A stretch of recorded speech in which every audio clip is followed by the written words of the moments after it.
ناظرین، بریک کے بعد میں نے جو موضوع کے تسلسل سے ایک بات جو کرنا ہے وہ یہ ہے کہ جو صاحبان شریعت ہوتے ہیں دراصل یہ علم و حکمت کے وارث ہوتے ہیں، اور انہی ہی صاحبان علم و حکمت و دانش اور باشعور ہستیوں کا جو ہم پر جو ان کا ہم پر احسانات ہیں کہ ہم ان کے توسل سے وہ دولت حاصل کر لیتے ہیں، جس کا اصل جو حضور کی بعثت کا جو اصل مقصد ہے تو وہ ہے علم و حکمت، دانائی کا علم، حکمت کا علم۔ ناظرین، ایک بات یہاں خصوصی کرنا چاہ رہا ہوں جو میرے ابھی ذہن میں آئی ہے کہ عام یہ لفظ جو ہے یہ علوم و فنون جو ہم بولتے ہیں، اس میں لوگ جو ہے وہ زیادہ سمجھنے سے بہت سے لوگ قاصر ہیں، وہ اس کو ایک ہی بات سمجھتے ہیں۔ میں نے بہت سے اپنے شاگردوں پر یہ سوال کیا کئی بار کہ بتائیں کہ علوم و فنون میں کوئی فرق ہے؟ تو وہ کہتے ہیں کہ جی ہاں فرق ہے۔ کیا ہے جی؟ وہ جو ہم وربلی پڑھتے ہیں، کتاب پڑھتے ہیں، اس پر تشریحات دیکھتے ہیں، پھر اس پر عمل پیرا ہونا ہوتا ہے، اور جب ہم عملی مظاہرہ کرتے ہیں تو وہ پھر فنون بن جاتے ہیں، اور جب تک وہ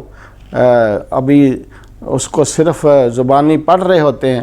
تو وہ علوم ہوتے ہیں۔ تو حضرت ناظرین، اس کو سمجھنا بہت ضروری ہے کہ علم اور فن میں بہت زیادہ فرق ہے۔ اگر تو اس کو مذہب سے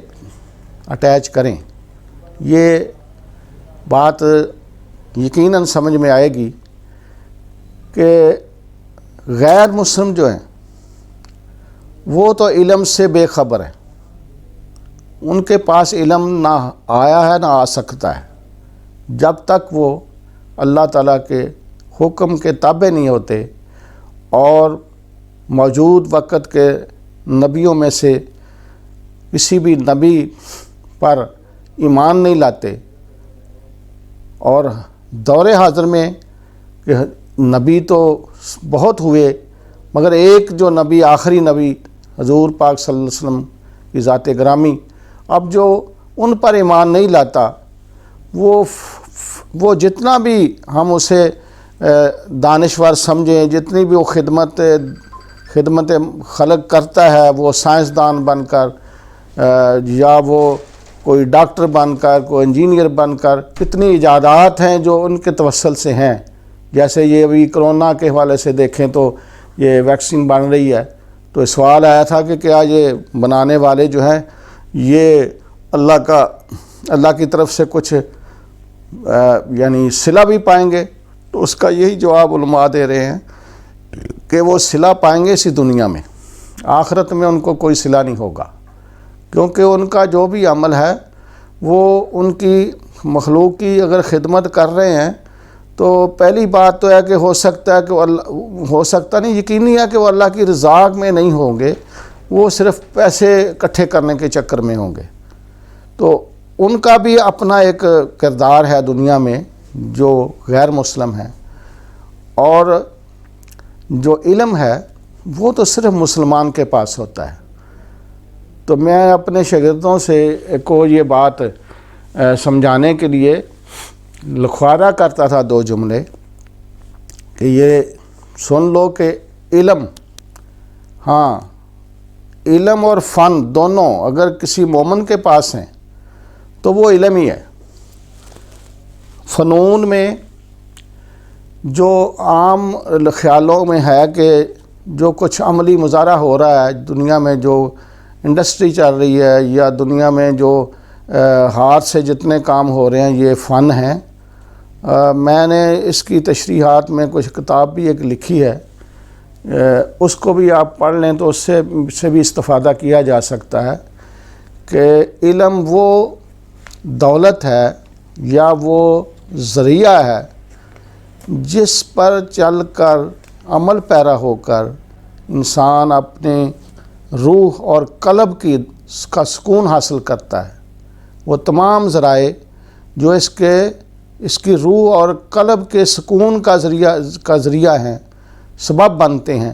وہ علوم ہیں، اور جو اس کی باڈی کو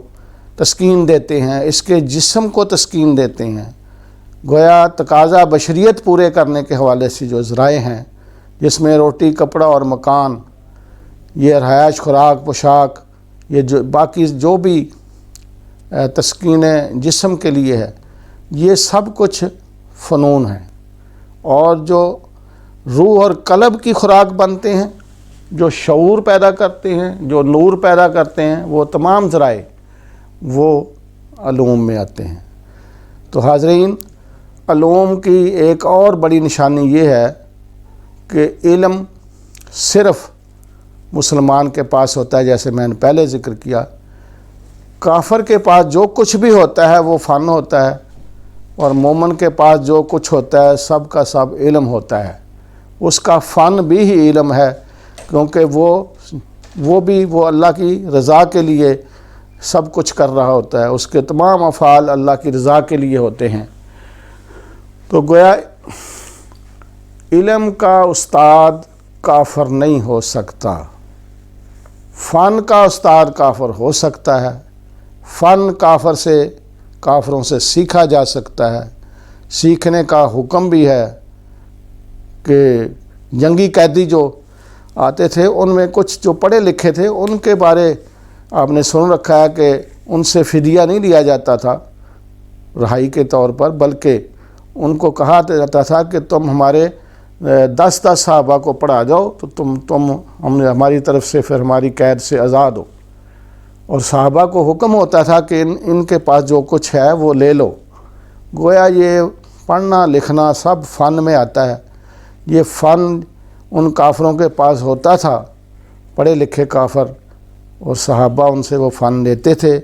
گویا فن کا حاصل کرنا یہ بھی ضروری ہے، اور اس کے لیے کوئی تخصیص نہیں ہے کہ وہ استاد اس کا کافر ہے یا مسلم ہے۔ اور یہ میں نے پھر واضح کرتا ہوں کہ علم صرف اور صرف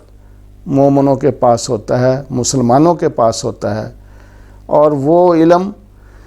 جس کو ہم دوسروں کے پاس ہو تو فن کہتے ہیں، مومن کے پاس آتا ہے تو وہ علم ہی ہوتا ہے۔ اور ہماری رہنمائی کے لیے بھی یہی میری طرف سے مشورہ ہے، تجویز ہے کہ آپ بجائے اس کے کہ کفار کے نامور شخصیات کا ذکر بار بار کریں اور ان کی طرف لوگوں کی توجہ دلائیں، اس کے ساتھ اس کی بجائے ہمارے برگزیدہ ہستیاں جو آقا صلی اللہ علیہ وسلم کی غلامی میں جنہوں نے زندگی بسر کی، وہ ہر حوالے سے معتبر ہیں، ہر حوالے سے ہمارے رہنما ہیں۔ پہلے سائنسدان دیکھیں تو وہ بھی مسلم ہیں، اور ان کی کتابوں پر قبضہ کرنے والے یہ ہلاکو خاں اور دیگر جتنے بھی ظالم گزرے ہیں، یہ سارے کے سارے بعد میں ہیں۔ شروع کی جو دیکھیں تعلیمات، کتابیں اٹھائیں تو سب کی سب جو کتابیں ہیں وہ مسلم آتھرز کی ہیں۔ تو اس کا مطلب ہے کہ ہم ان غیر مسلموں کے جو لیڈر ہیں یا ان کے جو دانشور ہیں، ان کے جب ہم حوالے دیتے ہیں یا مثالیں دیتے ہیں تو ہمیں اس سے پریشانی آتی ہے کہ ہمارے پیش رو، ہمارے دین اسلام میں کتنی بلند ہستیاں ہر حوالے سے ہماری رہنما ہیں۔ تو ہماری کوشش ہونی چاہیے کہ ہم اپنی اور اپنے بچوں کو اپنے ہیروز کا تعارف کرائیں، اپنے جو لیڈرز ہیں ان کا تعارف کرائیں، صحابہ کرام کی زندگی سے ان کو روشناس کریں، اولیاء اللہ کی زندگی سے، تعلیمات سے انہیں روشناس کریں، اور ہم بھی ایسے ہی انسان بنیں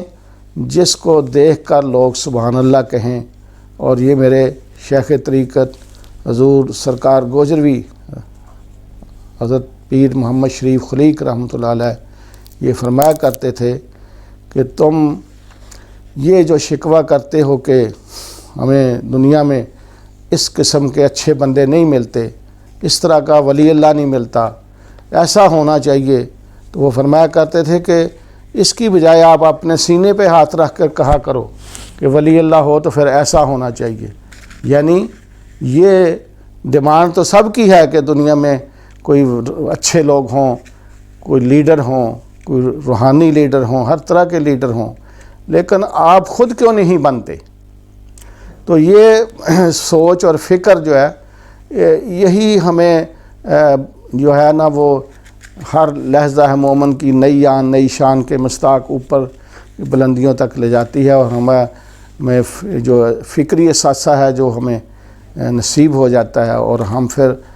عملاً جو ہے وہ آقا صلی اللہ علیہ وسلم کے سچے اور سچے غلام بن جاتے ہیں۔ اللہ تعالی ہمیں اس پر عمل کرنے کی توفیق عطا فرمائے، اور جو کچھ میں نے بیان کیا